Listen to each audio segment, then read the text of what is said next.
Okay, Okay. Mario, tell us about Eugene Delacroix and Okay. why So did you pick him? yeah, and that's a very good question because in fact I could pick a lot of different artists who use sketchbooks way before we did, right? But Delacroix did an amazing trip to Morocco, Hmm. and it was really special because he changed the way he painted after that trip. So he was a famous painter at the time. He was 30 years old. And France, in fact, needed to go to send a diplomatic group to Morocco because they wanted to be close friends to Morocco because of the situation in Algeria, because France invaded Algeria. So they needed to be friends from Morocco, the neighbors, right? So Right. they sent a diplomatic group there. And in fact, the artist that was supposed to go declined the invitation because it was too dangerous. Yeah, it was too dangerous. And then it was really funny because it was the wife of the diplomat who said, "Oh, I know an artist, and maybe we can invite this artist, Eugene Delacroix."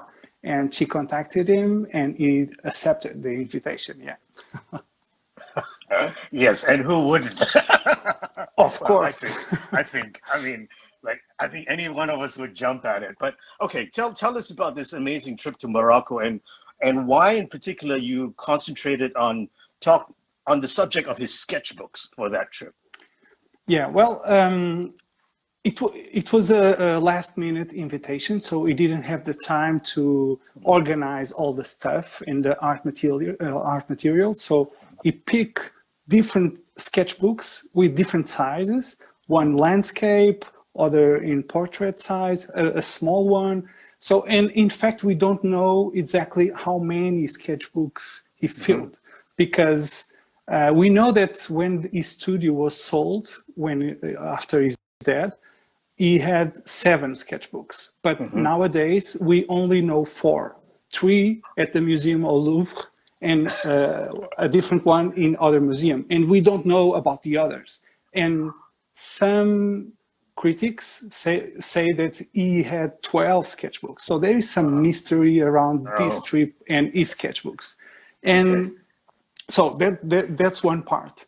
And the other is when you Google about Delacroix paintings, you saw a lot of oil paintings. So his Hmm. sketches are not so famous. And in this trip, he used only sketchbooks, and he did a lot of watercolors and sketches, quick sketches. Hmm. So it was really, really important to understand how he sketched in a really difficult situation, like riding a horse Wow. or drawing a big amount of people, a big party of people moving and dancing. It was Yeah. difficult, right?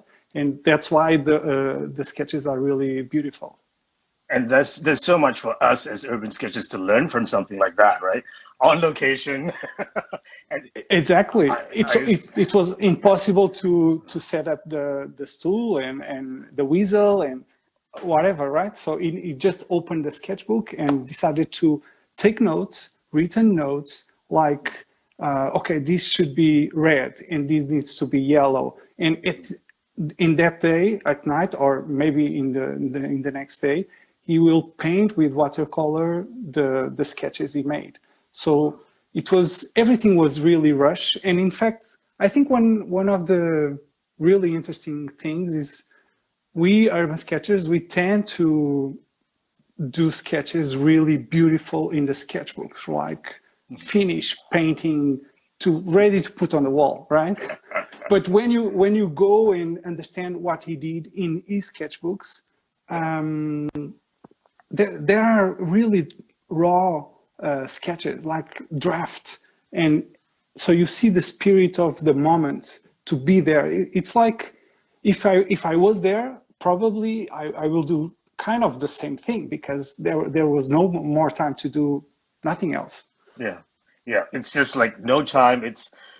I mean, it's a travel. It's like going back into the past, and this is a diplomatic mission. So what you had to record was very different from like what we would do on our travels. But same thing: time constraint, draw on location, observation, working quickly. Absolutely. Yeah, Absolutely. yeah. And there is some funny stories around the trip. So let me share some of the funny stuff. Yes, So yes. when they when they arrived in Tangier, which was the first city in Morocco, that was not the capital. The capital at the time was more in the south, and they needed to meet the king of the country. So, but when they arrived there, the Ramadan started. So they needed to wait 1 month there until the end of the Ramadan before they start the contacts to connect with the king. But during that month, the diplomatic person, the French guy, it was a really nightmare for him because he thought, oh, I'm staying here for 1 month with nothing to do.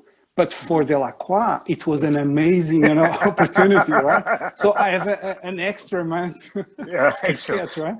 How long So was he? Sorry, just yeah. quickly. How long was Delacroix in Morocco? The entire So duration.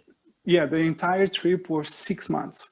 Okay. So it was huge, yeah. And in fact, he was not staying in the same house of the diplomatic group, so he needed to stay in a different houses, and that gave him the opportunity to contact the Jewish community, and that's why you will find the Jewish wedding painting, because he drew a lot of Jewish inside their houses, so it was really inside the community. So it was really important for him that month that they stayed in Tangier.